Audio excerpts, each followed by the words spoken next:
Welcome to week 6. The topic for this week is rights, ethics and justice. My tutorial question is, describe an environmental case study that had implications for human rights. I'll introduce the topic of human rights and will describe an example of environmental case study impacting on people's human rights. Rights, ethics and justice are intrinsic in people's daily lives, and most of the time they're complacent and do not acknowledge as to how they are functioning as they go about their day. Further to this, they are important components with environmental issues and directly affect the quality of the environment.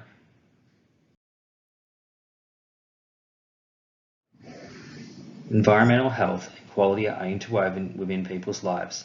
This is to the extent that where there is environmental deterioration and destruction occurring is likely to be in connection with people's rights or a matter of ethics and justice.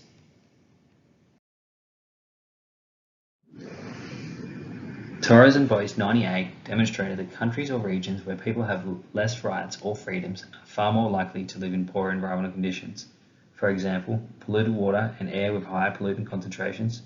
Contrary, countries or regions that have greater human rights are far more likely to exhibit better environmental conditions. It is also more likely that these countries or regions with greater rights, social justice and wealth are causing or further increasing environmental degradation. This is as a result of these societies consuming far more and a result of producing greater pollutants into the environment.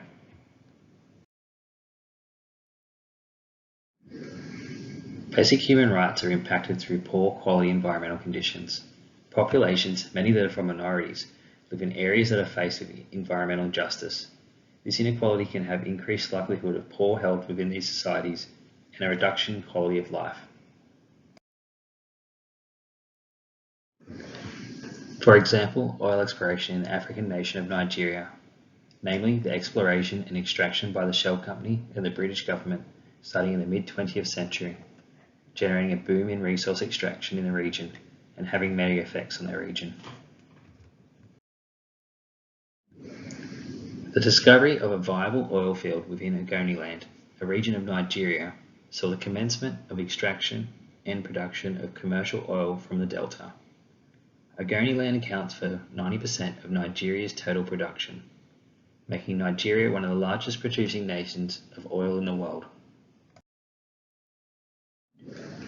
The region of Ogoniland is densely populated and is one of the more populated in Nigeria, with 500,000 Ogoni people living in the region.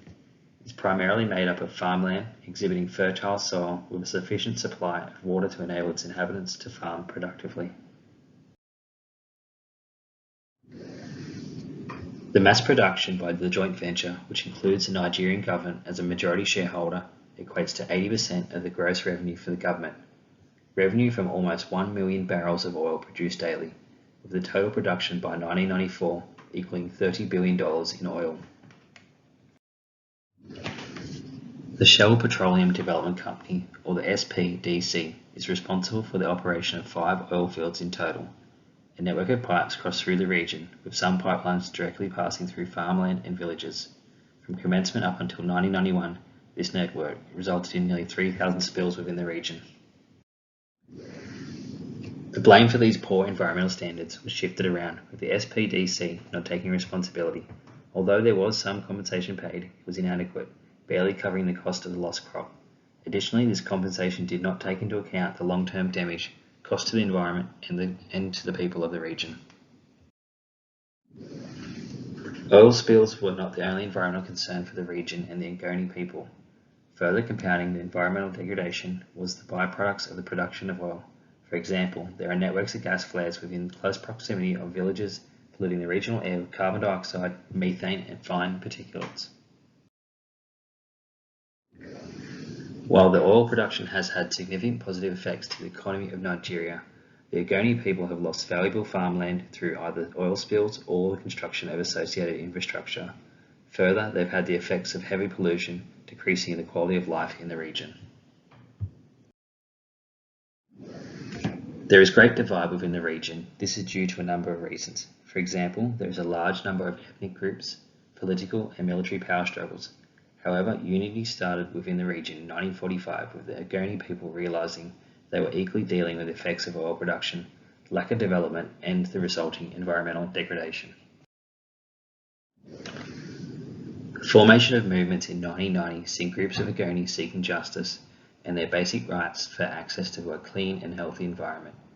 The Ogoni people presented their government a manifesto which sought many objectives, one being environmental protection for the region. The manifesto went unnoticed by the Nigerian government. This was despite international pressure and attention on the issue. Further, the oil company disregarded the people's demands for rights and simply increased security to diffuse the unrest to ensure production of oil was maintained.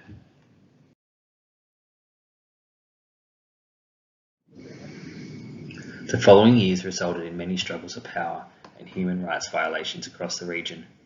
Although there have been some minor wins for the Ogoni people, the future will be full of battles for basic human rights and social justice.